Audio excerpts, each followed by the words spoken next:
Assalamualaikum everyone, welcome to Learn English with me. In this lesson, I am going to teach you 10 vocabulary words with Urdu meaning, pictorial representation and sentences. You can use these words in your daily conversation. Before starting this lesson, a little request: kindly subscribe to my channel if you have not subscribed in my channel and hit the bell icon so that you can get the notification of all my upcoming videos. And please share this lesson with your family members, friends, whoever is interested in learning English. सबसे पहले जो हमारे पास word है वो है ऑडियस, जो कि एक एडजेक्टिव है। इसके मीनिंग होते हैं एक्सट्रीमली अनप्लीजेंट, डिजर्विंग और कॉजिंग हेटेड, काबिल नफरत। उर्दू में मीनिंग है काबिल नफरत, मतलब कोई भी चीज़ जो कि इंतहाई नाखुशगवार हो, ठीक है। हाँ, और जो है जो हमारे अंदर जो है वो नफरत पैदा करे, जिसको हम मतलब कहते हैं कि कोई भी चीज़ डिस्गस्टिंग है, इरिटेटिंग है, एनोइंग है, या जिसको हम पसंद नहीं करें, अनलाइकेबल जो भी चीज़ है, तो उसके लिए हम वर्ड यूज़ कर सकते हैं ऑडियस, ठीक है। मतलब कोई मूवी का कैरेक्टर हो सकता है जो कि हमें पसंद नहीं है, तो उसको हम कह सकते हैं कि ऑडियस कैरेक्टर, ठीक है, वो क्योंकि वो हमारे अंदर अरोज कर रहा है हेटेड। सेंटेंस है इसका, the smell from the garbage was ऑडियस making everyone cover their noses, कि जो स्मेल थी गार्बेज के अंदर से वो इतनी अनप्लेजेंट और डिसलाइकेबल थी कि हर कोई जो है उसने अपने नोज को कवर कर लिया। ये भी हो सकता है कि the smell of rotten egg is ऑडियस, कि जो स्मेल थी खराब अंडों की वो जो है वो क्या थी, अनलाइकेबल थी, ऑडियस थी। ठीक हो गया। उसके बाद हमारे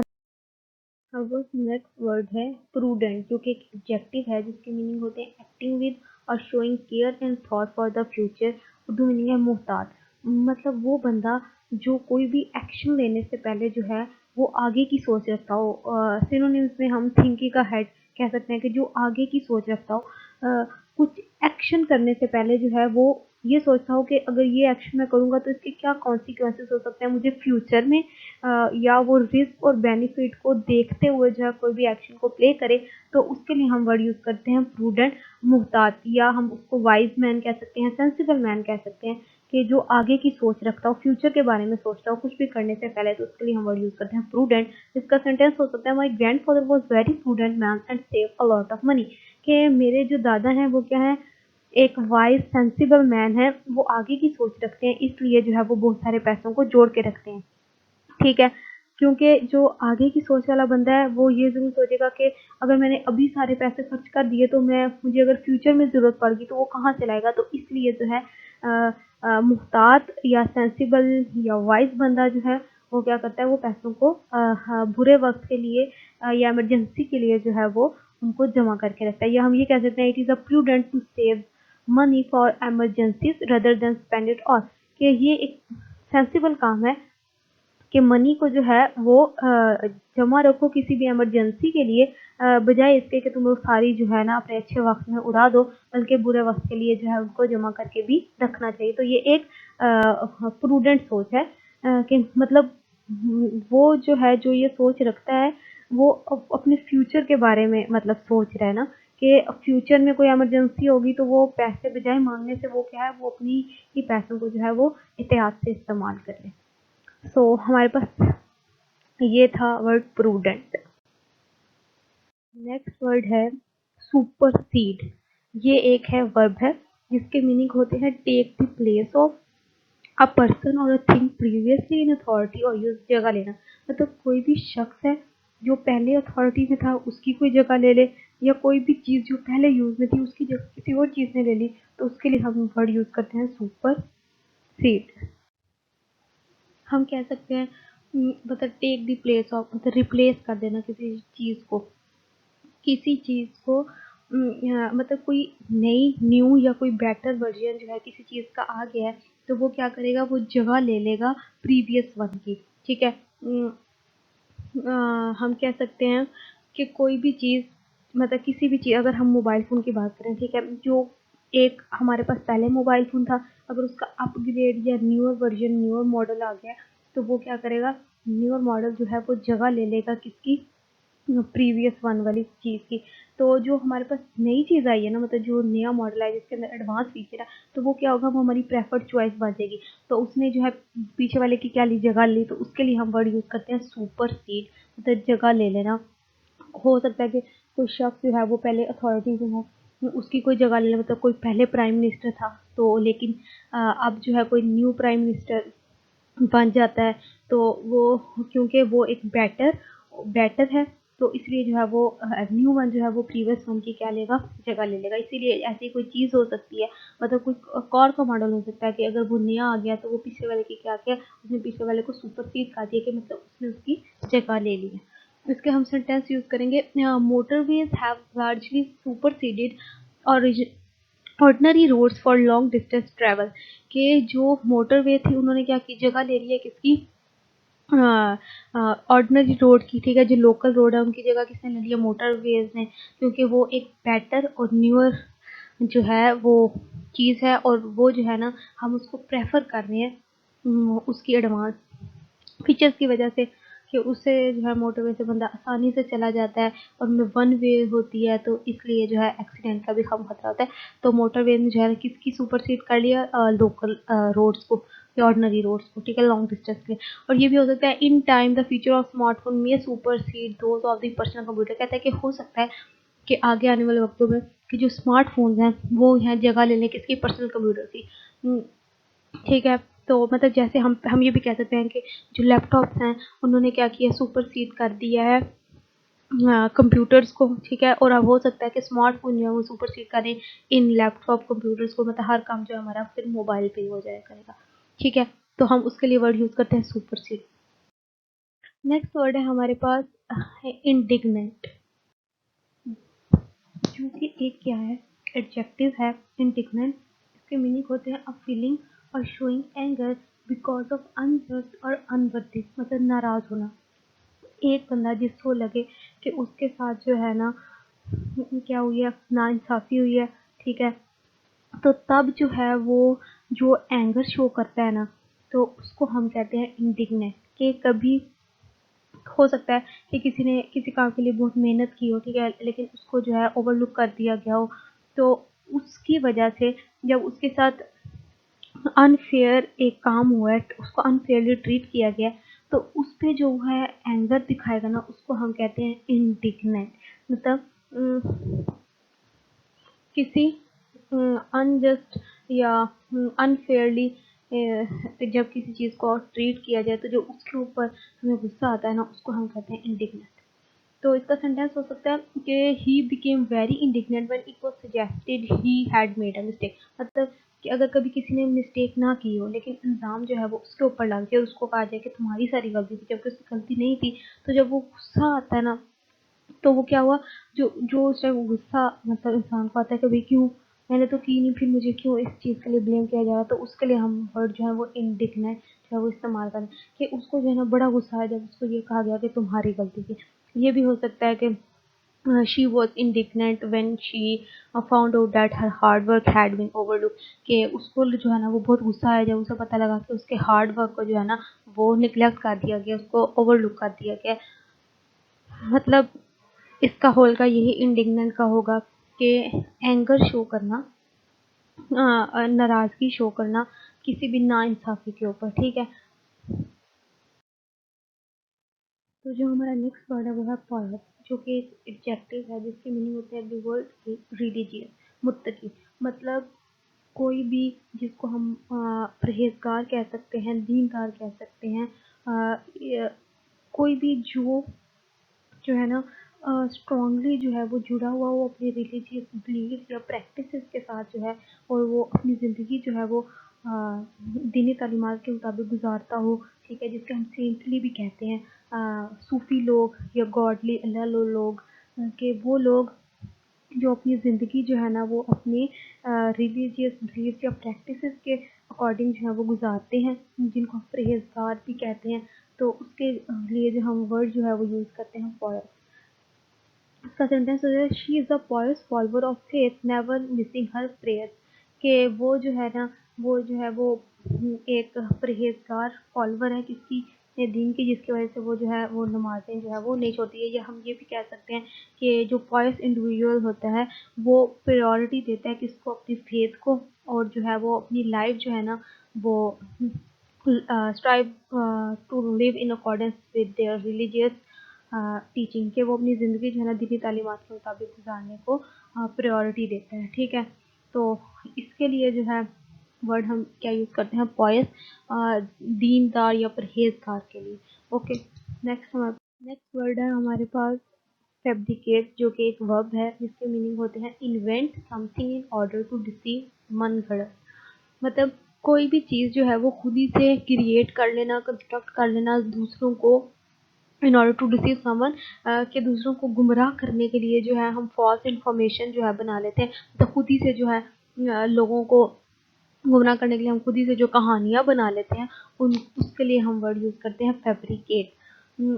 फैब्रिकेट से याद रखें, FA फैब्रिकेट से फेक। ठीक है,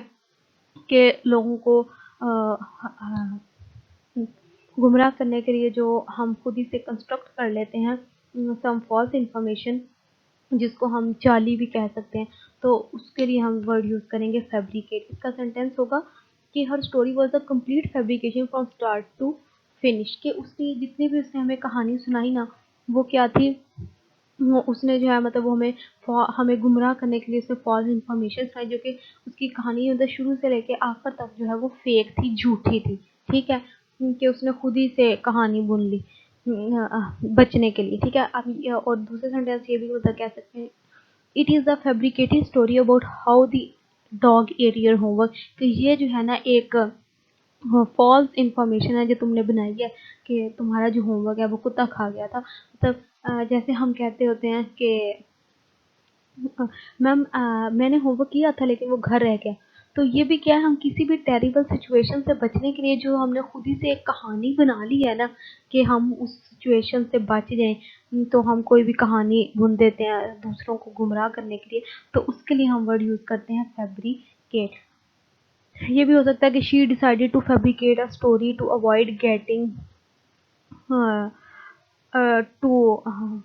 moving in some terrible situation, कि उसने किसी भी टेरिबल सिचुएशन से जो है ना बचने के लिए जो कहानी बनाई ना, तो उसको हम कहते हैं फैब्रिकेट। उसके लिए हम वर्ड यूज़ करते हैं फैब्रिकेट। ओके, हमारे पास नेक्स्ट वर्ड है रेबिलियन, जो कि एक नाउन है जिसके मीनिंग है द एक्शन और process of resisting authority and control. Urdu meaning है बगावत। मतलब जब हम किसी पावर या अथॉरिटी को अपोज करते हैं, उसके जो बनाए हुए रूल्स या नॉर्म्स हैं उनके हम अगेंस्ट खड़े हो जाते हैं, जिसको हम प्रोटेस्ट कह सकते हैं या रिवोल्ट कह सकते हैं, उसके लिए जो है ना हम वर्ड यूज़ करते हैं रेबिलियन, कि हम मिल के ऑर्गेनाइज या कलेक्टिव मैनर में जो है खड़े हो जाते हैं उस पावर के अगेंस्ट, उस अथॉरिटी के अगेंस्ट, उसके रूल्स और नॉर्म्स को हम क्या करते हैं, अपोज करते हैं, रेजिस्ट करते हैं, तो उसके लिए हम वर्ड यूज़ करते हैं रेबिलियन, जिसको हम एहतजाज भी कहते हैं। इसका सेंटेंस है the unfair tax law spark a rebellion, कि जो लॉ की तरफ से जो अनफेयर टैक्स लगाए गए ना, उसने क्या चिंगारी जला दी एहतजाज की, बगावत की। ठीक है, या हम ये भी कह सकते हैं कि the citizen staged a rebellion against the corrupt government, के जो शहरी थे उन्होंने क्या किया, बगावत की, किसके, करप्ट गवर्नमेंट के अगेंस्ट। नेक्स्ट नेक्स्ट वर्ड है मार्टा। ये एक नाउन है जिसके मीनिंग होते हैं a person who is killed because of their religious और अदर बिलीफ। इसको हम शहीद कहते हैं, कि वो वाला शख्स जो है अपनी जान को जो है वो सेक्रीफाइस कर ले अपने दीन के लिए या अपने किसी भी बिलीफ के लिए जिसे वो आइडियल रखता है। ठीक है, ये हम उर्दू में कह सकते हैं कि अपने दीन या मुल्क के लिए जो है ना अपनी जान को कुर्बान कर देना। ठीक है, वो वाला पर्सन जो अपनी लाइफ को जो है सेक्रीफाइस कर दे, किसके लिए, अपनी दीन के लिए या अपने मुल्क के लिए, तो उसके लिए हम वर्ड यूज़ करेंगे मार्टा, जिसका सेंटेंस होगा we should always respect the safety and natural dignity of martyrs, कि हमें जो है कदर करनी चाहिए किसकी, जो शहीद हैं उनकी डिग्निटी की। ओके। या हम ये भी कह सकते हैं कि martyrs are brave individuals who sacrifice their life for the ideal they believe, कि जो शहीद होते हैं वो ऐसे इंडिविजुअल होते हैं जो अपनी लाइफ को जो है सैक्रिफाइस कर देते हैं, किसके लिए? अपने आइडियल बिलीव, अपने दीन के लिए, अपने मुल्क के लिए। जैसे हम कह सकते हैं कि अगर कोई बॉर्डर के ऊपर लड़ाई होती है तो जो हमारी आर्मी खड़ी होती है वो जो है उसमें से कोई बंदा मारा जाता है ओपोनेंट की तरफ से, ठीक है, तो उसको हम शहीद कहेंगे क्योंकि उसने जो है अपनी जान को जो है वो सेक्रीफाइस कर दिया दूसरों के लिए, ठीक है। तो इसके लिए हम वर्ड यूज करते हैं मार्टा। उसके बाद हमारे पास जो है वो नेक्स्ट वर्ड है परवेड, जो कि एक वर्ब है जिसके मीनिंग होते हैं specially of a smell spread through and be perceived in every part of, फैलना। मतलब कोई भी चीज़ जो है फैल जाती है, जिसकी मतलब ज़्यादातर जो है ना ये स्मेल के लिए इस्तेमाल करते हैं हम, कि पूरी तरह जो है हर जगह पे फैल जाना, ऑल पार्ट के अंदर, ऑल पार्ट्स में किसी भी चीज़ का खसूसी तौर पर स्मेल का फैल जाना जो है उसके लिए हम वर्ड यूज़ करते हैं परवेड, जिसका सेंटेंस मतलब सेंटेंस में हम उसको ऐसे यूज़ कर सकते हैं, the smell of fresh flower pervade the whole class for a week, कि जो खुशबू थी फ्रेश फ्लावर्स की वो क्या हो गई, फैल गई पूरी क्लासरूम के अंदर एक वीक के लिए। या हम ये कह सकते हैं कि aroma of freshly bake cookies can pervade the house, के जो हमने फ्रेशली बेक जो कुकीज़ थी उसकी जो है खुशबू क्या गई, वो फैल गई पूरे घर के अंदर। तो परवेड का वर्ड हम जो है स्प्रेड थ्रू के लिए, मतलब स्मेल के स्प्रेड थ्रू के लिए इस्तेमाल करते हैं, कि फैल जाना, स्पेशली ऑफ अ स्मेल, तो उसके लिए हम वर्ड यूज करते हैं परवेट। ठीक है, आगे हमारे पास नेक्स्ट वर्ड है कैप्टिवेटिंग, जो कि एक एडजेक्टिव है जिसके मीनिंग होते हैं very interesting and capable of grabbing your attention, दिलकश। कोई भी चीज़ जो होल्ड करती है लोगों की, लोगों को अपनी तरफ अट्रैक्ट करती है, मुतासिर करना, मतलब कोई भी चीज़ जो हमें मुतासिर करती है, कोई दिलचस्प चीज़, उर्दू में हम इसके लिए माइल वर्ड यूज़ करते हैं, माइल करना। तो जो भी चीज़ लोगों को अपनी तरफ अट्रैक्ट करती है उसके लिए हम वर्ड यूज़ कर सकते हैं कैप्टिवेटिंग। जो चीज़ हमें इंटरेस्टिंग लगे, ठीक है, और हमारी अटेंशन को क्या अट्रैक्ट करे और हमें अट्रैक्ट करे, तो उसके लिए हम वर्ड यूज़ करते हैं कैप्टिवेटिंग। तो सेंटेंस हो सकता है her voice was absolutely captivating, की जो उसकी आवाज़ थी ना वो इंतहाई क्या थी, खूबसूरत थी, इंटरेस्टिंग थी, दिलकश थी, कि वो मुतासिर करने वाली थी। हम किसी की स्माइल को कह सकते हैं कि किसी की स्माइल जो थी ना वो कैप्टिवेटिंग थी, कि उसने जो है ना मुझे मुतासिर किया। ये कोई भी खूबसूरत चीज़ के लिए जो है हम वर्ड यूज़ कर सकते हैं, हाँ, कोई भी चार्मिंग चीज़ के लिए या फैसिनेटिंग चीज़ के लिए जो हम वर्ड यूज़ करते हैं कैप्टिवेटिंग, ठीक है। और दूसरा सेंटेंस है because a waterfall is so captivating people can sit and watch it for hour, कि जो गिरता हुआ पानी था ना वो इतना जो है दिलकश था, इतना अट्रैक्टिव था, इतना चार्मिंग था कि लोग जो है ना घंटों वहाँ पे बैठे रहे और उसको देखते रहे। या ये भी कह सकते हैं कि जो मूवी थी वो बहुत कैप्टिवेटिंग थी, और तो मैं जो है ना अपनी स्क्रीन से जो है वो अपनी आंखें नहीं उठा पा रहा, मतलब यूँ कह सकते हैं the movie was captivating I could not take my eyes off the screen, ठीक है। किसी भी खूबसूरत चार्मिंग चीज़ के लिए जो है जो कि हमें जो है वो अपनी तरफ अट्रैक्ट करती है, इंटरेस्टिंग लगती है, उसके लिए हम मॉडर्न वर्ड यूज़ कर सकते हैं कैप्टिवेटिंग। हमारे पास नेक्स्ट वर्ड है here the lesson ends. I hope the lesson was interesting. If you have learned anything new, let me know in comment section. Share this lesson with others, subscribe to my channel, and see you in the next lesson. Allah Hafiz.